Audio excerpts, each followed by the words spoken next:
ओम शांति शांति। अंतर मन में ज्योति जगा लो, होगा दूर अंधेरा।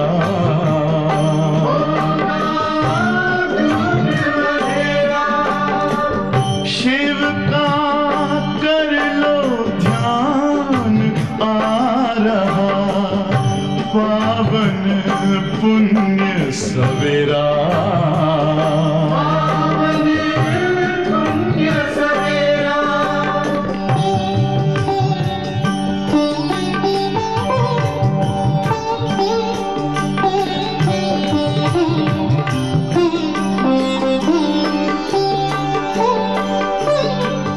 तुम हो कौन, कहाँ से आए, अपने आप को जानो। राजयोग के द्वारा अपना परम पिता पहचानो। इसी राजपथ पर चलकर तुम पालो अपना बसेरा।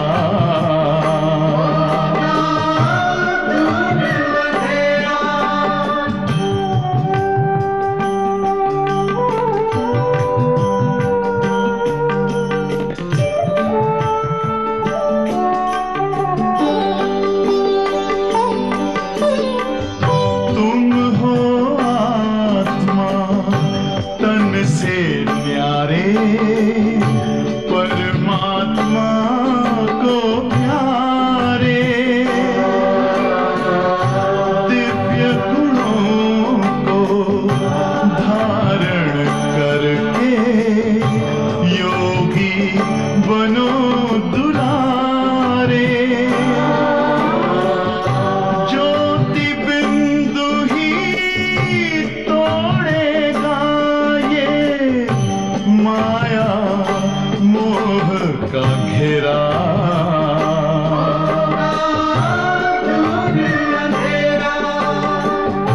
अंतर मन में ज्योति जगा लो, होगा दूर अंधेरा।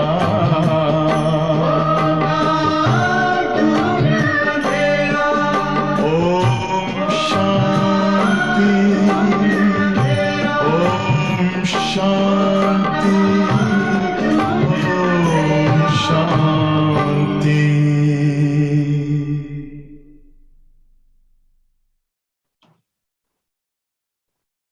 ओम शांति। आज हम सुनते हैं प्यारे बाबा के 6 अप्रैल के महावचन। आज की वाणी में बाबा ने हम बच्चों को ज्ञान की बातें समझाने के लिए हमारी बुद्धि कितनी विशाल होनी चाहिए वो बाबा समझा रहे हैं।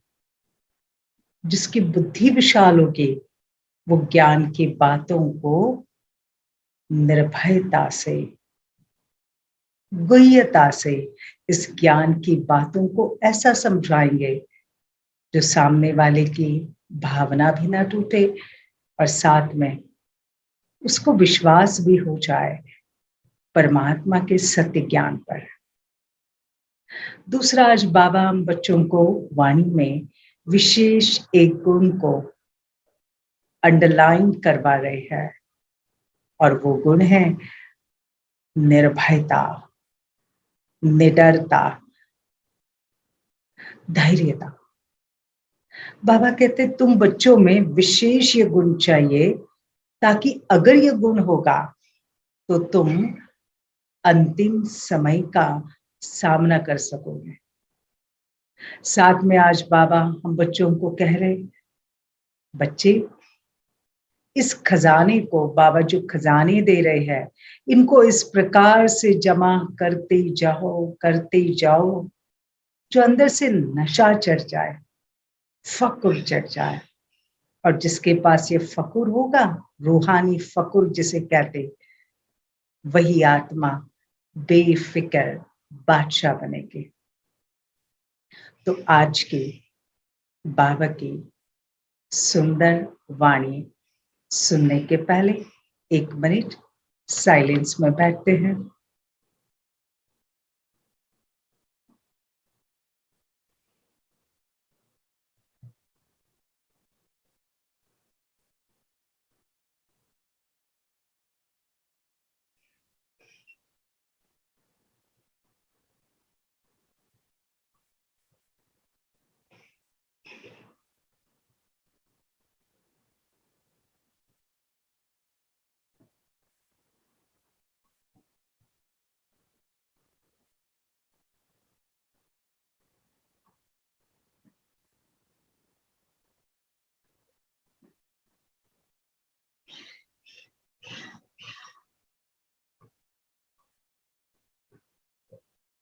ओम शांति।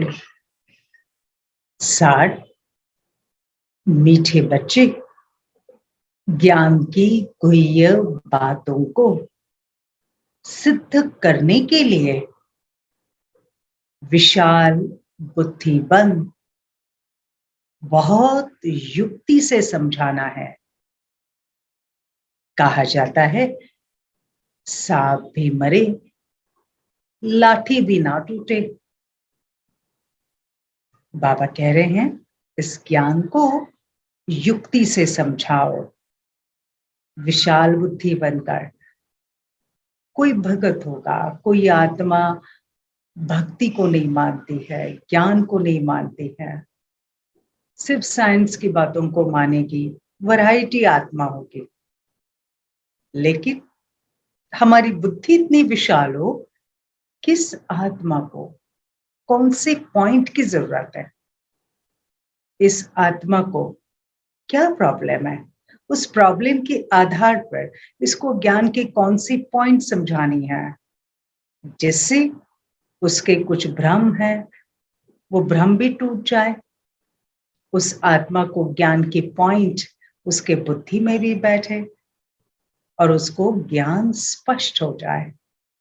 तो बाबा ने कहा, इसके लिए क्या चाहिए? अच्छी विशाल बुद्धि। और कैसे समझाना है? युक्ति से। कई बार ऐसा होता है, मुझे जो ज्ञान सुनाना है वही मैं सुनाती हूँ, लेकिन सामने वाले को ज्ञान के कौन से पॉइंट की जरूरत है? जैसे यूथ है, यूथ को हम देखते कई बार कंसंट्रेशन नहीं हो रहा है, नेगेटिव थॉट्स बहुत आते, इमोशनल, या फिर डिस्ट्रैक्शन ऑफ माइंड, उनका माइंड फोकस नहीं है, सक्सेस चाहिए, उनको पॉइंट्स कौन से सुनानी चाहिए? किसी को रिलेशनशिप की प्रॉब्लम है, तो बाबा कहते इसलिए विशाल बुद्धि बंद युक्ति से समझाओ। प्रश्न, हाहाकार के समय पास होने के लिए कौन सा मुख्य गुण जरूर चाहिए? हाहाकार माना विनाश के समय, बाबा कहते उसमें पास होना है, तो हमारे पास कौन सा मुख्य गुण जरूर चाहिए? अंडरलाइन, मुख्य गुण कौन सा गुण चाहिए? उत्तर, धैर्यता का, धीरज, पेशेंस। लड़ाई के समय ही तुम्हारी प्रत्यक्षता होगी। जो मजबूत होंगे वही पास हो सकेंगे, घबराने वाले नापास हो जाते हैं। अंत में तुम बच्चों का प्रभाव निकलेगा और तब कहेंगे, अहो प्रभु तेरी लीला अपरम अपार है। सब जानेंगे गुप्त वेश में प्रभु आया है।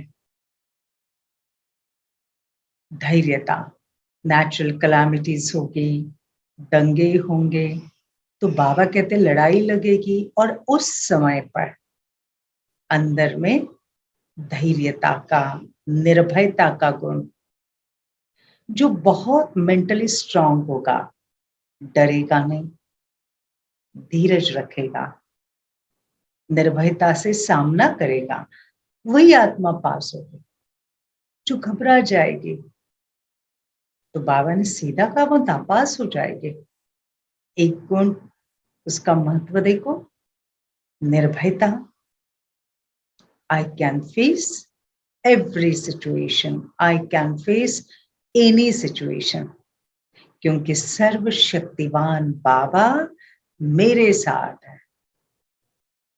तो जिसका माइंडसेट ऐसा होगा तो बाबा कहते वो आत्मा तो पास हो जाएगी। फिर बाबा कहते हैं तुम्हारा प्रभाव निकलेगा कि औरों की मनस्थिति देखो और इनकी देखो, और उसी से बाबा की प्रत्यक्षता हो जाएगी। दूसरा प्रश्न, सबसे बड़ा सौभाग्य कौन सा है? उत्तर, स्वर्ग में आना भी सबसे बड़ा सौभाग्य है। स्वर्ग के सुख तुम बच्चे ही देखते हो, वहां आदि मध्य अंत दुख नहीं होता।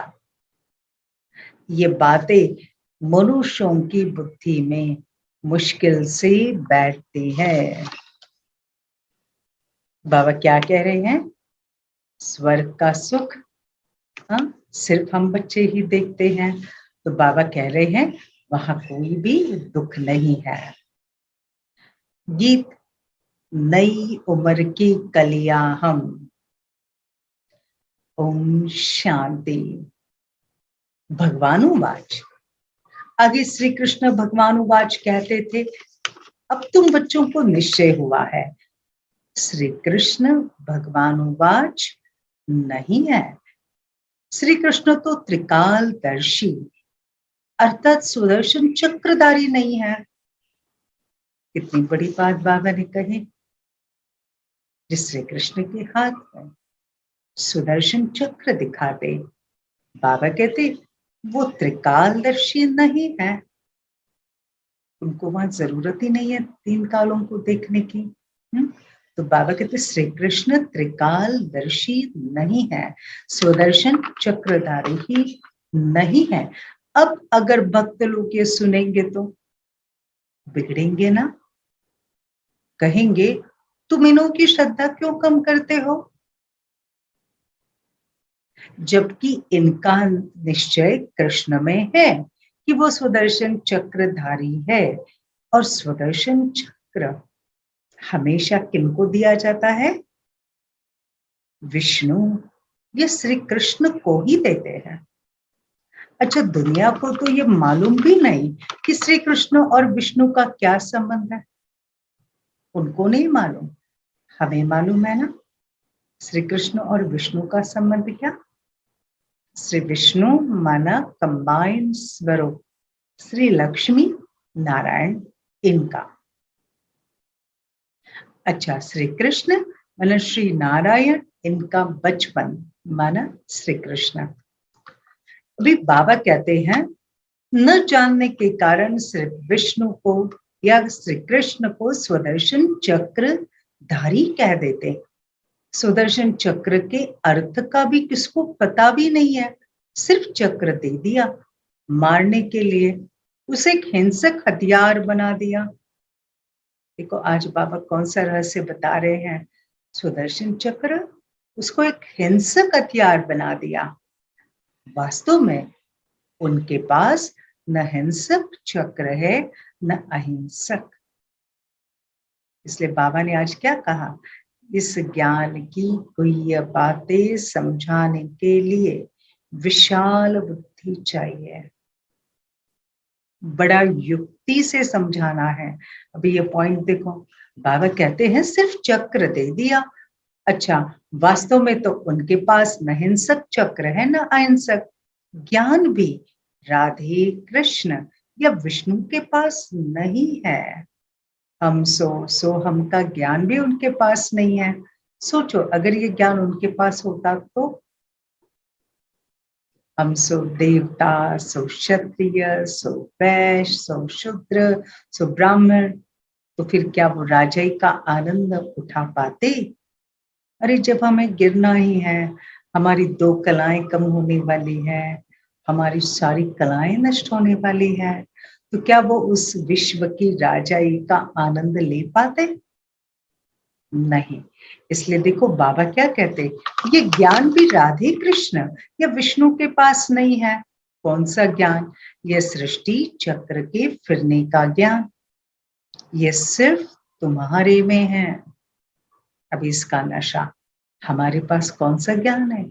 सृष्टि चक्र कैसे फिरता है, उसके आदि मध्य अंत का ज्ञान। तो इस ज्ञान का हमें प्रयोग करना है और ये ज्ञान हमारे पास है। इसको बाबा कहते हैं स्वदर्शन चक्र। इसलिए तो बाबा कहते हैं रोज बच्चे स्वदर्शन चक्र को घुमाओ।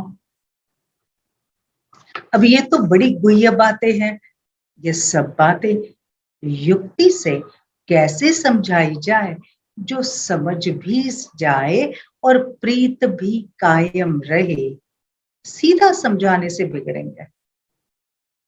अभी बाबा कहते ये बातें बड़ी गुह्यता से समझाने की, वास्तव में श्री कृष्ण या श्री विष्णु इनके हाथ में जो सुदर्शन चक्र दिया है, इसका आध्यात्मिक अर्थ क्या है?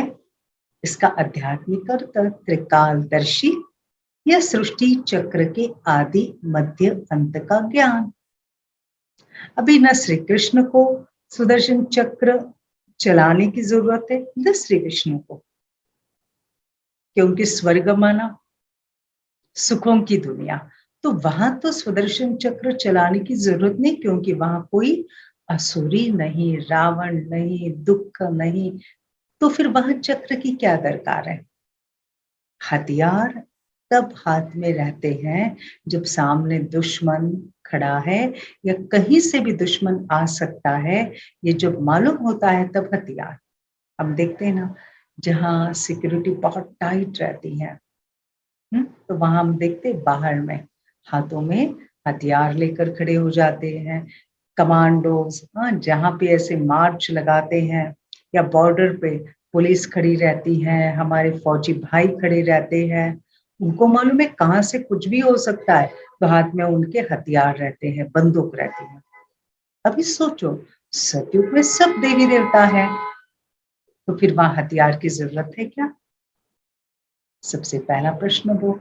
अच्छा, दूसरा, जब स्वयं श्री कृष्ण प्रथम विश्व महाराज कुमार है, श्री नारायण प्रथम विश्व महाराजन है, तो फिर वो क्यों हथियार उठाएंगे? उनके पास उनकी सेना भी तो है। तो ये दोनों बातें अभी इससे सिद्ध होता है। तीसरी बात, बाबा कहते हैं स्वदर्शन चक्र का अर्थ है इस सृष्टि में हम आत्मा कौन कौन से जन्मों से गुजरती है, हम सुखी कब रहते, दुखी कब रहते, इस ज्ञान की उन्हें जरूरत ही नहीं है, क्योंकि देवता माना संगम युग के श्रेष्ठ कर्मों की प्रारब्ध को भोगने वाले सुंदर दैवी गुणों वाले मनुष्य। और इसलिए बाबा कहते हैं कि स्वदर्शन चक्र का उपयोग, इसकी उपयुक्तता, इसका चलाने का ज्ञान सिर्फ संगम युग पर ही आवश्यक है, सतयुग त्रेता में नहीं। बाबा कहते बच्चे सीधा समझाएंगे तो बिगड़ेंगे, कहेंगे आप तो देवताओं की निंदा कराते हो, क्योंकि वो सब है एक समान सिवाय तुम ब्राह्मणों के। तुम कितनी छोटी छोटी बच्चियां हो। बाबा के सामने उस समय छोटी छोटी बच्चियां बैठी थी, समझा? अभी ये पॉइंट विद्वानों को समझानी है, तो बाबा देखो कैसे कह रहे हैं। बाबा तो कहते छोटी छोटी बच्चियों को ऐसा होशियार करना चाहिए जो प्रदर्शनी समझाने के लायक बने। माना श्री विष्णु के हाथ में जो अलंकार है ना, उस एक एक अलंकार का आध्यात्मिक अर्थ समझाए, तो सामने वाले के बुद्धि के कपाट भी खुले और वो ना बिगड़े। जिसमें ज्ञान है उसकी निशानी क्या? जिसने इस ज्ञान को समझा उसकी निशानी क्या? जिसमें ज्ञान है वो आप ही ऑफर करते। हम प्रदर्शनी समझा सकते हैं, वो खुद ऑफर करते हैं। हम ज्ञान सुना सकते हैं, प्रदर्शनी समझा सकते हैं। प्लीज कोई सेवा हो तो हमें बोलना। ब्राह्मणियों की बड़ी विशाल बुद्धि चाहिए, प्रदर्शनी में समझाने के लिए सर्विस एबल को भेजना चाहिए। जो सच्चा सेवादारी है ना, बाबा कहते हैं उसी आत्मा को भेजना चाहिए। सिर्फ देखने का शौक नहीं चाहिए। कई बार देखने का शौक रहता है ना ब्राह्मणों को, चलो प्रदर्शनी देख कर आते हैं, चलो और कहाँ सेंटर्स पे जाकर देख कर आते। नहीं, बाबा कहते सच्चे सेवादारी को भेजना चाहिए। तो पहले पहले तो यह निश्चय चाहिए, गीता का भगवान निराकार परम पिता परमात्मा शिव है। श्री कृष्ण को भगवान नहीं कहा जाता, इसलिए गीता भी रॉन्ग है। आज बाबा ने दो बातें कौन सी कही है? एक पहले कहा स्वदर्शन चक्र, दूसरा बाबा गीता की बात कर रहे हैं। अब ये बिल्कुल नई बात हो, नई दुनिया में सब कहते हैं कृष्ण ने गीता गाई। यहां समझाया जाता कृष्ण गीता गा ना सके। गीता के ज्ञान की आवश्यकता सतयुग में है या कलयुग के अंत में? कौन से युग में है? जहां आत्मा संपूर्ण निर्विकारी, जहां जन्म योग बल से होते हैं, जहां सारी सृष्टि पवित्रता से ही श्रृंगारी है, वहां काम महाशत्रु है। ये ज्ञान कितना उपयुक्त होगा? वहां मनमना भव, नष्ट मोह स्मृतिर्लप्ता भव, ये ज्ञान कितना लागू होगा? जहां मोहजित राजाएं रहते हैं, संपूर्ण निर्विकारी। इसलिए आज बाबा क्या कहते?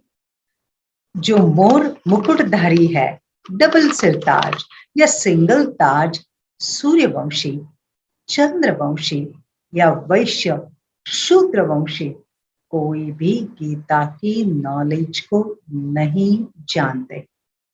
वो नॉलेज भगवान ने ही सुनाकर भारत को स्वर्ग बनाया था। गीता का ज्ञान एक सत्य धर्म की स्थापना और अधर्मों का विनाश, इसके लिए सुनाया गया। तो बाबा कहते ये ज्ञान भगवान ने कहाँ सुनाया, क्यों सुनाया? भारत को स्वर्ग बनाने के लिए सुनाया। तो भारत नरक कौन से युग में बना? कलयुग में। तो दुनिया में सच्चा गीता का ज्ञान आए कहां से?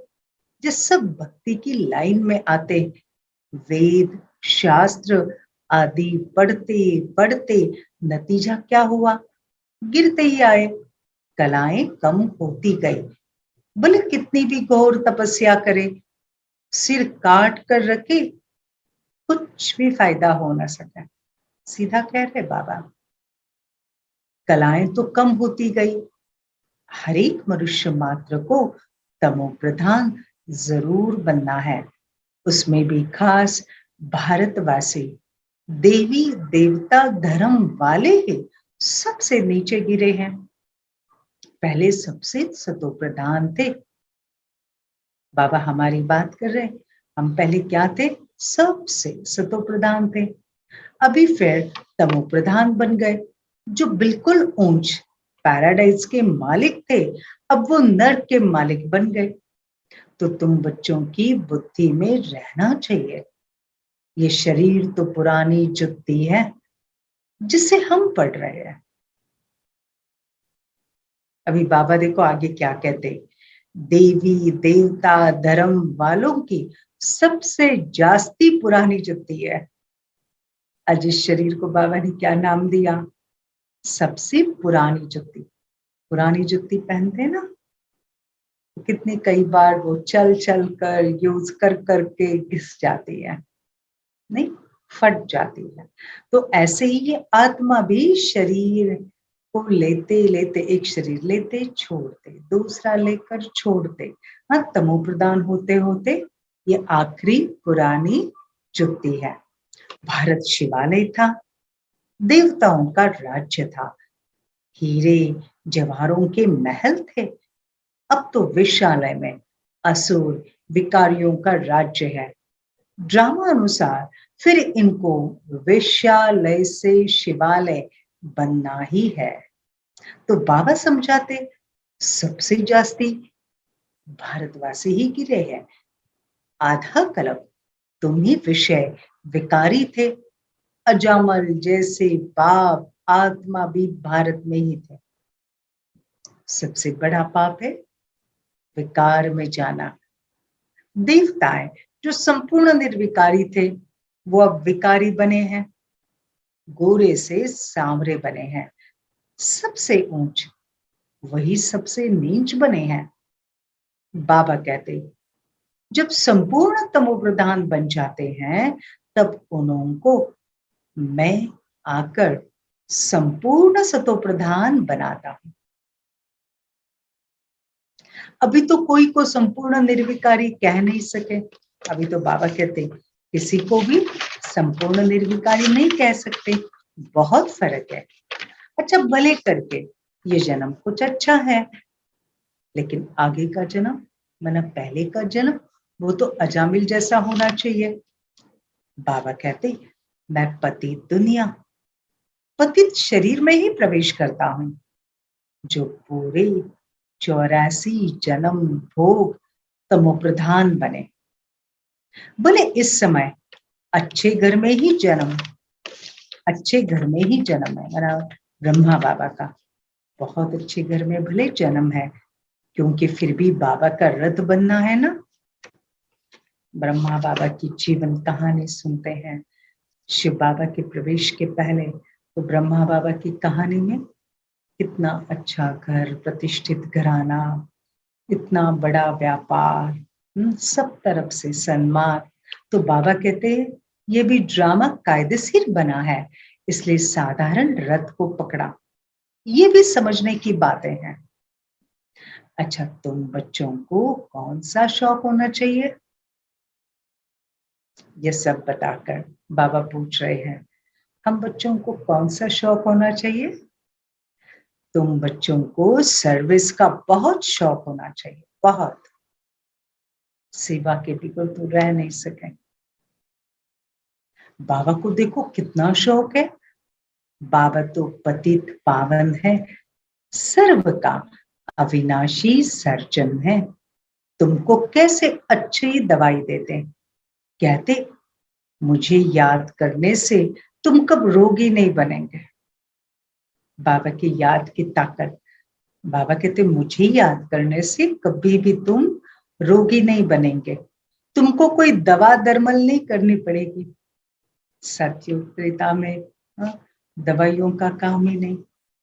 अभी भी बाबा के कई सारे बच्चे अनुभव करते हैं।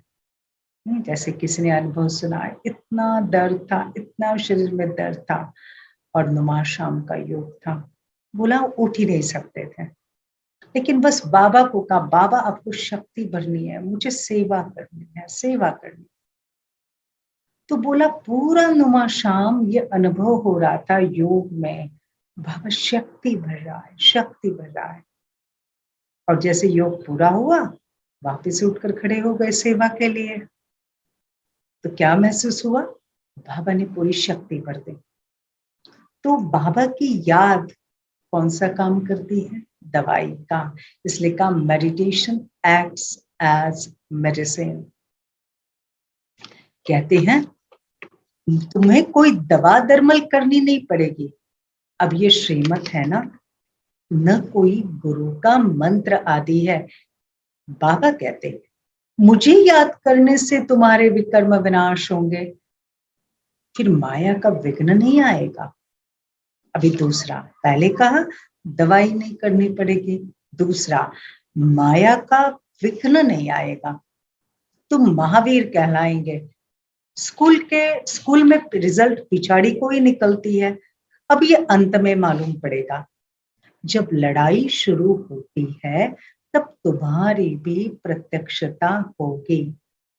देखेंगे तुम कितने निडर, कितने निर्भय बने हो। परिस्थिति आएंगी ना, अंत के विनाश के समय की स्थिति, उस समय बाकी सब डरे हुए होंगे, चिंता फिक्र में होंगे, और बाबा के बच्चे निडरता, निर्भयता का गुण धारण कर, बाबा कहते हैं, बाबा को प्रत्यक्ष करेंगे। बच्चे, बाप भी निर्भय है ना। कितना भी हाहाकार मच जाए, धैर्यता से समझाना है, हमें तो जाना ही है। चलो तो हम चले अपनी मंजिल माउंट आबू, बाबा के पास। देखो बाबा ने क्या कहा, सोचो वो सीन जब बाबा कह रहे हाहाकार मच गया है, दंगे फसाद हो रहे हैं। हाँ, ऐसे समय पर बाबा कहते धैर्यता से समझाना है। चलो हमें तो जाना है बाबा के पास, लेकिन कहाँ। बाबा कहते माउंट आबू। एक अव्यक्त वाणी में बाबा ने कहा था, अंत का वो समय होगा जब चारों ओर हाहाकार मचेगा। उस समय जिन बच्चों की बुद्धि की लाइन क्लियर होगी, उन बच्चों को टचिंग होगी। अब तो जाना है बस बाबा के पास, माउंट आबू, मधुबन। वो फट से जिस ट्रेन में बैठेंगे, वो ट्रेन वहां पहुंच जाएंगी, वो ट्रेन आखिरी होगी, और वो बच्चे बाबा के पास सुरक्षित पहुंच जाएंगे, और बाबा उन्हें बहलाएगा, बाबा उन्हें साक्षात्कार कराएंगे। तो वो टचिंग होगी, लेकिन जिनकी बुद्धि की लाइन क्लियर होगी। आज बाबा कह रहे हैं, बच्चे घबराना नहीं है, अभी से वो गुण धारण करना है। घबराना नहीं, निडरता से चलो। घर में किसी को बीमारी आ गई, खुद बीमार हो गए, बाहर कुछ परिस्थिति ऊपर नीचे हो गई, तो निर्भयता का संस्कार धारण करना है, खुद निर्भय रहना है और सामना करना है। परिवार वालों को भी सिखाना है निर्भयता का ये गुण। तो बाबा कहते बच्चे घबराने में भी नापास हो जाते हैं, इतना मजबूत बनना है। कितना मजबूत, नापास नहीं होना है। चाहे किसी की मृत्यु हो जाए, बीमारी, दंगे फसाद हो जाए, घबराना नहीं। अभी इसकी प्रैक्टिस आज से शुरू करते हैं। बच्चे पहले अभी बाबा बता रहे क्या क्या आफतें आएंगी। पहले पहले आफतें आएंगी फैमिन की, बाहर से अनाज नहीं आ सकेगा, मारामारी हो जाएगी।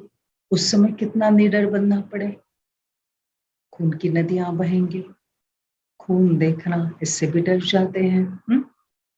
लड़ाई में कितने पहलवान होते हैं, कहते मरना और मारना है, जान का भी डर नहीं है। भले उनको ये भी ज्ञान नहीं है कि हम ये शरीर छोड़ दूसरा लेंगे, उनको तो सर्विस करनी है। वो लोग सिखाते, बोलो गुरु नानक की जय, हनुमान की जय। हाँ, तुम्हारी शिक्षा है, हम क्या बोलेंगे। शिव बाबा को याद करो। बच्चे, वो नौकरी तो करनी ही है, अथवा देश सेवा तो करनी ही है। फौज में है, पुलिस में है, तो बाबा कहते वो नौकरी तो करनी है ना, क्योंकि फौजियों को, आर्मी को सिखाते हैं मरो या तो मारो, तुम्हें दुश्मन को मारना है ना, अपनी जान हथेली पर रखकर इस देश की सेवा करनी है। तो बाबा कहते हैं वो नौकरी तो करनी ही है, अथवा देश सेवा करनी ही है। जैसे तुम शिव बाबा को याद करते, इस प्रकार कोई भी याद नहीं करते। आज बाबा रिपोर्ट दे रहे हैं, जैसे हम शिव बाबा को याद करते, ऐसे बाबा कहते इस दुनिया में कोई भी याद नहीं करते। शिव के भगत तो ढेर है, परंतु तुमको डायरेक्शन मिलते, शिव बाबा को भगत बहुत है। लाखों करोड़ों में भगत है, लेकिन बच्चे जो है बाबा के, जो बाबा को प्यार से याद करते हैं। अच्छा, बाबा कहते बच्चे तुमको डायरेक्शन मिलते हैं, शिव बाबा को याद करो, वापस जाना है, फिर स्वर्ग में आना है। अब सूर्यवंशी चंद्रवंशी दोनों ही राज्य स्थापन हो रहे हैं, ये ज्ञान सबको मिलेगा। जो प्रजा बनने के लायक होगा वो उतना ही समझेगा। कई बार कहेंगे ये ज्ञान क्यों नहीं समझ पा रहे पूरा, क्यों नहीं पूरी धारणा कर रहे हैं। बाबा कहते जो प्रजा बनने लायक होगा वो उतना ही समझेगा। अंत में तुम्हारा बहुत प्रभाव निकलेगा, तब तो कहेंगे अहो प्रभु तेरी लीला। जानेंगे प्रभु गुप्त वेश में आया है। जितना निर्भयता का गुण होगा ना तो समझेंगे जरूर आपने परमात्मा की शक्ति प्राप्त की है, इसी कारण आप इतने निर्भय हो। नहीं तो इस हालात में कोई इतना निर्भय नहीं रह सकता। हमें भी सिखाओ कौन है वो जिसे आप याद करके इतने शक्तिशाली बने हैं। तो बाबा की प्रत्यक्षता तो हो गई ना।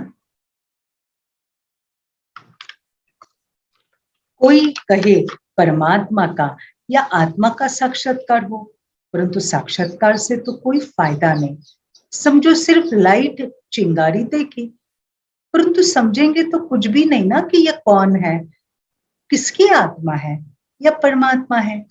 देवताओं के साक्षात्कार में फिर भी कुछ भक्ता होता है, खुशी होती है। या तो ये भी नहीं जानेंगे कि परमात्मा का रूप क्या है। जितनी पिछाड़ी होती जाएगी बाबा बुद्धि का ताला खोलता जाएगा। सुना, बाबा बुद्धि का ताला खोलेंगे और ज्ञान को समझने लग पड़ेंगे। स्वर्ग में आना ये भी सौभाग्य है। स्वर्ग के सुख और कोई देख नहीं सके। आज बाबा देव को क्या क्या कह रहे, तुम्हारे जैसी याद बाबा की और कोई कर नहीं सके। दुनिया में भगत तो बहुत है, लेकिन हम बच्चों जैसी याद कोई नहीं कर सके। अभी बाबा कहते स्वर्ग के सुख तुम्हारे बिना तो कोई देख नहीं सके। कितना बाबा हम बच्चों को स्पेशल रखते हैं ना? फील करते हो बाबा कितनी स्पेशल फीलिंग देते हैं हम बच्चों को। हमारी हर बात को बाबा कितना अपने लिए महत्वपूर्ण समझते हैं। अच्छा, बाबा कहते हैं बच्चे स्वर्ग के सुख और कोई देख नहीं सके। स्वर्ग में यथा राजा तथा प्रजा रहते। अब न्यू दिल्ली नाम रखा है। न्यू भारत कब था? अब तो पुराना भारत है। नए भारत में सिर्फ देवता धर्म था, बिल्कुल थोड़े थे, अब तो बहुत है। कितना रात दिन का फर्क है। अखबार में भी समझा सकते हैं। तुम न्यू दिल्ली न्यू भारत कहते हो, परंतु नव भारत न्यू दिल्ली तो नई दुनिया में होगी, वो तो पैराडाइज होगा। तो तुम कैसे बना सकते हो? खाली न्यू बिल्डिंग बनाने से, न्यू टाउनशिप बनाने से नया भारत बन जाएगा? नहीं, उसमें तो सारे पुराने ही मनुष्य है। यहाँ तो अनेक धर्म है, वहां एक ही धर्म है। ये सारी समझने की बातें हैं। हम सब मूल वतन से आए हैं। हम सब आत्मा ज्योतिर्बिंदु स्टार मिसल है। जैसे स्टार आकाश में खड़े हैं, कोई गिरते भी नहीं, ऐसे हम आत्माएं ब्रह्मांड में रहती हैं। बच्चों को अब मालूम पड़ा है निर्वाण धाम में आत्मा तो बोल ही नहीं सकती। क्योंकि क्यों नहीं बोल सकते निर्वाण धाम में आत्मा? क्योंकि शरीर नहीं है। तुम कह सकते हो हम आत्माएं परम धाम की रहने वाली है। अब ये नई बात है, शास्त्रों में लिख दिया आत्मा बुदबुदा है, सागर में समा जाती है। तुम अब जानते हो। पतित पावन बाप सबको लेने के लिए आया है। दुनिया समझती आत्मा सागर में समा जाती है ना। और यहाँ बाबा क्या कहते हैं, तुम जानते हो पतित पावन बाप सबको लेने आया है। 5000 वर्ष के बाद ही भारत स्वर्ग बनता है। अब ये ज्ञान किसी की बुद्धि में नहीं है, बाप ही आकर समझाते। हम ही राज्य लेते हैं, हम ही राज्य गवाते हैं। अच्छा, इसकी तो नो एंड। कई बार बच्चे पूछते, बाबा ये ड्रामा कब तक चलेगा, कितनी बार रिपीट होगा। बाबा ने आज सीधा क्या कहा, इसकी नो एंड। ड्रामा से कोई छूट नहीं सकता। कितनी सहज बातें हैं। जब ड्रामा से हम छूट नहीं सकते तो कौन सा पुरुषार्थ करना है।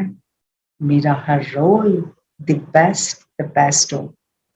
मैं हीरो पार्टधारी बनकर रहूं। हीरो हीरोइन का पार्ट बजाओ, हर रोल बेस्ट करो।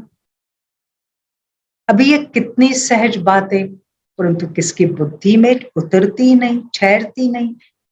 अभी आत्मा को अपने 84 जन्मों के चक्र का मालूम पड़ा है। इससे चक्रवर्ती महाराजा महारानी बनते हैं। इस 84 जन्म के चक्र का ज्ञान कितना इंपॉर्टेंट है। इसी ज्ञान से, ज्ञान माना सिर्फ सुनना नहीं, जब हम इसको धारण करते हैं तो बाबा कहते चक्रवर्ती महाराजा महारानी बनते हैं। बच्चे, ये सब खत्म होने वाला है, विनाश सामने खड़ा है, फिर क्यों लोभ जास्ती करे धन इकट्ठा करने का। बाबा कहते जब विनाश सामने खड़ा है, सब कुछ खत्म होना है, तो क्यों ज्यादा पैसे के पीछे भागे। जितना आवश्यक है उतना ठीक है, बाकी समय सेवा में लगाए। सर्विसेबल बच्चा है तो उसकी यज्ञ से पालना होती है। दिन रात जो बच्चे सेवा करने वाले हैं, तो बाबा उस बच्चे की पालना करते। सर्विस नहीं करते तो ऊंच पद भी नहीं मिलेगा।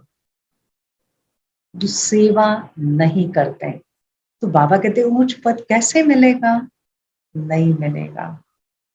बाबा से पूछ सकते हो, बाबा हम इतनी सर्विस करते हैं जो ऊंच पद पाए। बाबा से पूछना आज, बाबा मेरी सेवा इतनी ऊंची है जो मैं ऊंच पद को प्राप्त करूं। आज बाबा से जरूर पूछना। बाबा कह देते हैं, अभी सीधा बाबा क्या कहते, कईयों को आसार तो ऐसे दिखाई देते हैं जो तुम प्रजा में चले जाएंगे। यहां ही मालूम पड़ जाता। छोटे छोटे बच्चों को भी सिखला कर इतना होशियार बनाना चाहिए जो प्रदर्शनी में सर्विस करके शो करें। आज बाबा छोटे छोटे बच्चों को भी उठा रहे हैं। छोटे छोटे बच्चों को ज्ञान में इतना होशियार करना चाहिए, और जो प्रदर्शनी में जाकर ज्ञान सुनाए। जब बच्चे ज्ञान सुनाते हैं ना, बहुत सारे लोग इकट्ठा होते हैं उत्सुकता से। अरे इतनी छोटी बच्ची ज्ञान सुना रही है, चलो चलो सुने तो सही। फिर उसे प्रश्न पूछते हैं, फिर प्रभावित होते हैं जब वो सही उत्तर देती है तो बाबा का नाम बाला होता है। अच्छा, मीठी मीठे सिकीलदे बच्चों प्रति मात पिता बाप दादा का याद प्यार। Good morning. रूहानी बाप की रूहानी बच्चों को नमस्ते। हम रूहानी बच्चों की रूहानी बाप दादा को याद प्यार, गुड मॉर्निंग और नमस्ते। वाह बाबा वाह, शुक्रिया बाबा शुक्रिया। आज की धारणा 1, अंडरलाइन। आज बाबा कौन से गुण बता रहे हैं। 1, बाबा समान निर्भय, निडर बनना है। ऐसा नहीं कभी कुछ सुना तो बस आंखें भर आ गई और रोना शुरू कर दिया, डिस्टर्ब हो गए, चिंतित हो गए। नहीं, शेरनी है हम, शेर है। हा? तो कैसे? बाबा जैसे निर्भय, निडर बनना है, धैर्यता से काम लेना है, घबराना नहीं है। धैर्यता से काम लेना, घबराना नहीं। आज इन गुणों का अभ्यास करना है। हा? दूसरा, विनाश सामने है, इसलिए जास्ती धन इकट्ठा करने का लोभ नहीं करना। ये भी करो, वो भी करो, वो भी करो, पैसे के पीछे इतना भाग रहे हैं। जो क्या हो रहा है? सेवा मिस हो रही है, सेवा नहीं कर पा रहे हैं, पुरुषार्थ नहीं कर पा रहे हैं, योग नहीं कर पा रहे हैं, थक जाते फिर। तो बाबा कहते अभी नहीं, जास्ती धन इकट्ठा करने का लोभ नहीं, अभी तो विनाश सामने है, तो मुझे तो बाबा की सेवा में लग जाना। ऊंच पद के लिए ईश्वरीय सेवा कर कमाई जमा करनी है। ऊंच पद का आधार ईश्वरीय सेवा। सेवा के पहले बाबा ने शब्द कौन सा जोड़ा? ईश्वरीय सेवा कर कमाई जमा करनी है। आज का वरदान, सर्व खजाने जमा कर रूहानी फक्र, नशे में रहने वाले बेफिक्र बादशाह बाबा। कौन सा टाइटल दिया आज बाबा ने? बेफिक्र बादशाह। बादशाह है लेकिन उसको कोई फिक्र नहीं है। आज बाबा ने वो वरदान दिया। पहले हम इसका विस्तार सुनेंगे। बाप दादा द्वारा सब बच्चों को अखुट खजाने मिले हैं। जिसने अपने पास जितने खजाने जमा किए हैं उतना उनकी चलन और चेहरे में वो रूहानी नशा दिखाई देता है। अभी बाबा से हमें सब अकुट खजाने मिले। कौन से अकुट खजाने? ज्ञान, गुण, शक्तियां। तो बाबा कहते हैं अभी ये जितने हमने खजाने, दुआएं, जितने हम ये खजाने जमा करते जाते हैं ना, तो उतना वो कहाँ से वो दिखाई देगा कि ये आत्मा भरपूर है। तो एक तो चेहरा, जिस आत्मा को बाबा का ज्ञान जचता जाएगा, बुद्धि में बैठता जाएगा, उसको अप्लाई करती जाएगी वो आत्मा, उसके चेहरे पर वो खुशी दिखाई देगी, शांति दिखाई देगी। हाँ? फिर बाबा कहते हैं चेहरे पर वो नशा दिखाई देगा, साथ में उसकी इच्छा। जमा करने का रूहानी फक्र अनुभव होता है, नशा अनुभव होगा। रूहानी फक्र, फक्र माना नशा, रूहानी माना आत्मिक। जितना दुआएं जमा होंगी या ज्ञान जमा होगा तो वो नशा अनुभव होगा। जिसे जितना रूहानी फक्र रहता है उतना उनके हर कर्म में वो बेफिक्र बादशाह की झलक दिखाई देती है। ये बहुत निश्चिंतता की, ये जो बहुत सुंदर स्थिति है ना, जिसे बाबा ने नाम दिया बेफिक्र बादशाह की झलक। ये कौन सी आत्मा में दिखाई देंगी? कुछ भी होता है लेकिन ये निश्चिंत है, टेंशन फ्री है। ये किनको होगा? जिसको ये रूहानी नशा होगा। क्योंकि जहां फक्र है वहां फिक्र रह नहीं सकता। या तो रहेगा फिक्र या तो रहेगा फक्र। जो ऐसे बेफिक्र बादशाह है वो सदा प्रसन्न चित्त है। जिनको कोई फिक्र नहीं है तो फिर वो आत्मा कैसे रहेगी? सदा प्रसन्न चित्त उसका प्रसन्न होगा और वो चित्त की प्रसन्नता उसके चेहरे पर झलकेगी, उससे बाबा की प्रत्यक्षता होगी। तो आज बाबा ने क्या कहा? मैं बाबा के खजाने जमा करते जाओ तो अंदर में रूहानी नशा चढ़ता जाएगा, और वो रूहानी नशा हर समय सामना करने की शक्ति या फिर समेटने की शक्ति, कई सारी शक्तियों को वो यूज करने का मन खुद को क्या करेगा, गाइड करेगा।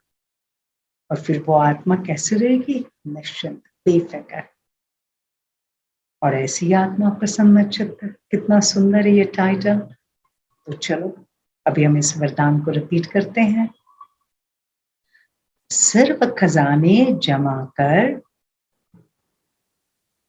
रूहानी फकुर नशे में रहने वाले बेफिक्र बादशाह भव। सर्व खजाने जमा कर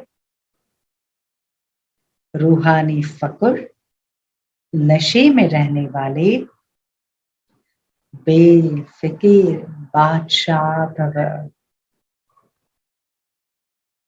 चलो बाबा का वरदानी हाथ, ये वरदान बेफिक्र बादशाह का अपने मस्तक पर अनुभव करें।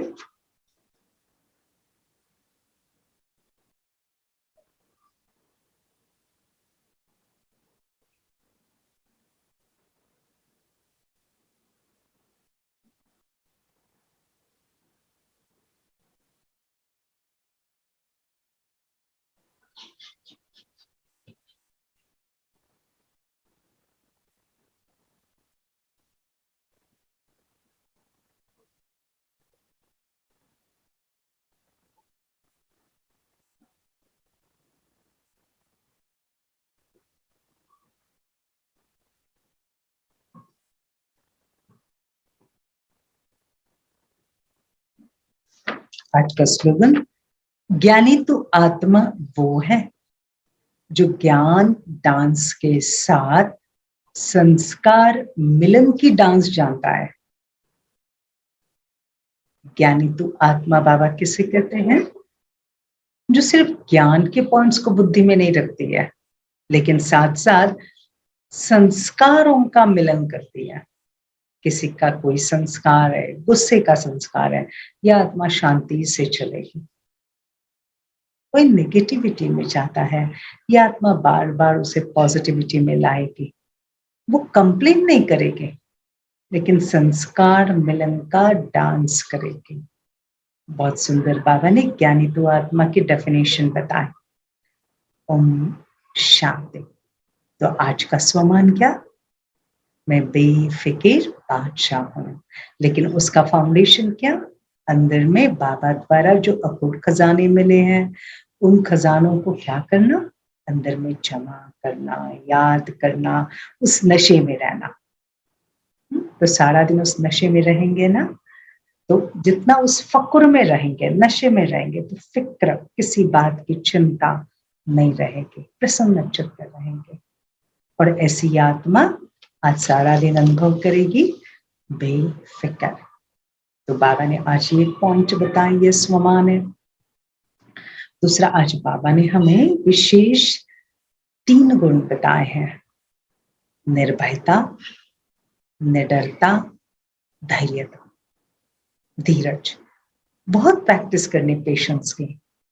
एक है फटाफट जैसे एक्साइट हो जाना, वेट नहीं करना, और दूसरा है धैर्य रखना, धीरज रखना।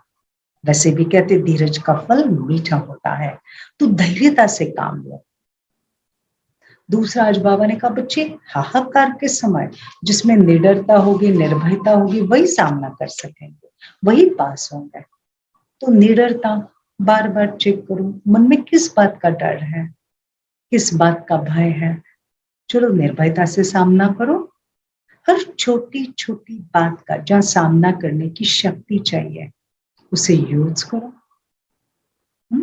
तो आज इन गुणों को विशेष इनका चिंतन करना, इसे अप्लाई भी करना। निर्भयता, निडरता, वैसे निर्भयता और निडरता से भी है, और धैर्यता। साथ में आज बाबा ने देखो अटेंशन कहाँ खींचवाया, बच्चे विनाश का समय है, टू मच धन के पीछे नहीं जाना है, लेकिन ईश्वरीय सेवा करके अपना ऊंच पद प्राप्त करना है। हाँ, आज बाबा को पूछना है, बाबा क्या मेरी सेवा ऐसी है जो मैं उच्च पद को प्राप्त कर सकूं? क्या ऐसी सेवा करते हैं हम? पूछना, और फिर हमें सेवा करने के लिए खुद ही खुद को प्रेरित करना है।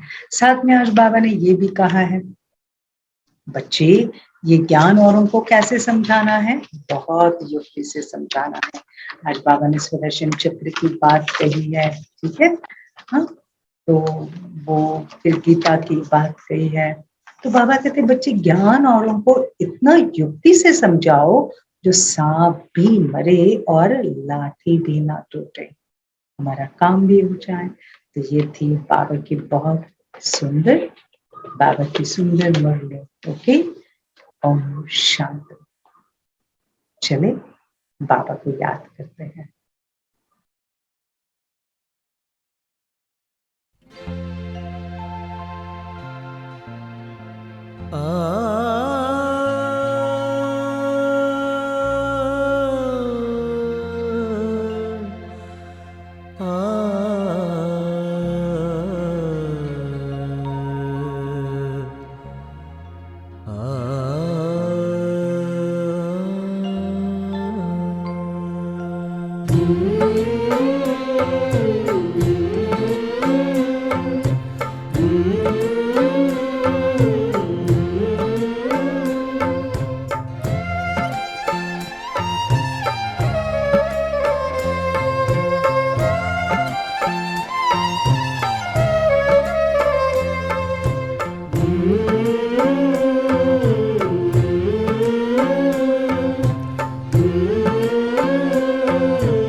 भगवान तुम्हारा ज्ञान सिमर कर मन बेहद हर्षाता है।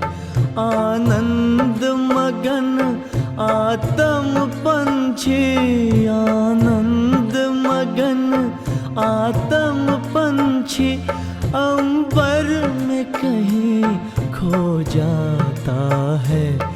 भगवान तुम्हारा ज्ञान सिमर कर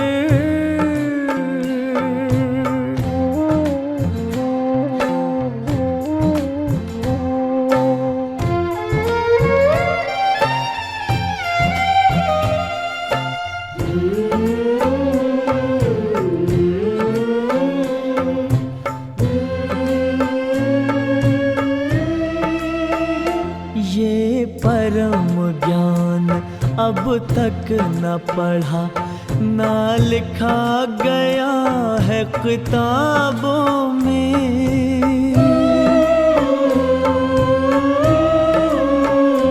भगवान पढ़ाएंगे सम्मुख, सोचा ना देखा ख्वाबों में।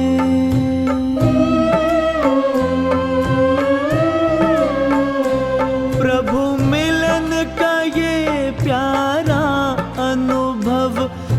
मिलन का ये प्यारा अनुभव शब्दों में कहा नहीं जाता है।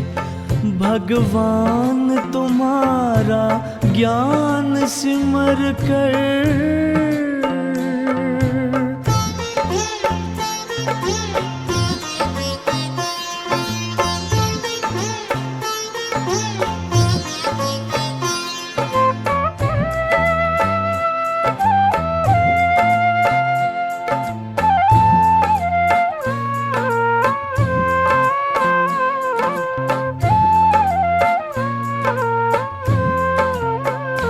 सागर की लहर लहराती है, मुरली की मीठी तानों में।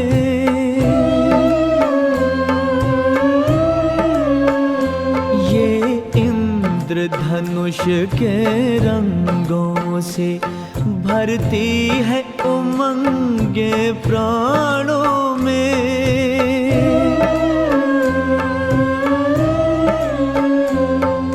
सिहर सिहर मन मचल मचल, तन सिहर सिहर मन मचल मचल, हर पल तेरे गुण गाता है।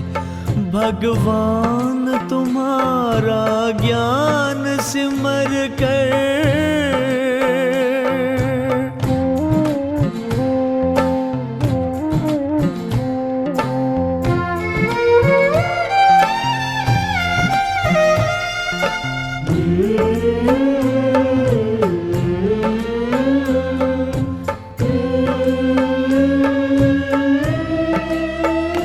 अनमोल वचन ये मधुर कथन, पावन पावन मन भावन है।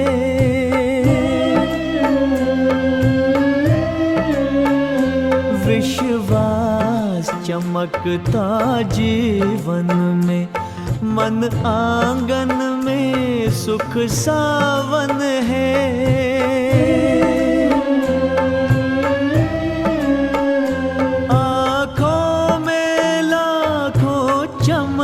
खिले आँखों में लाखों चमन खिले, खुशबू से जहां भर जाता है।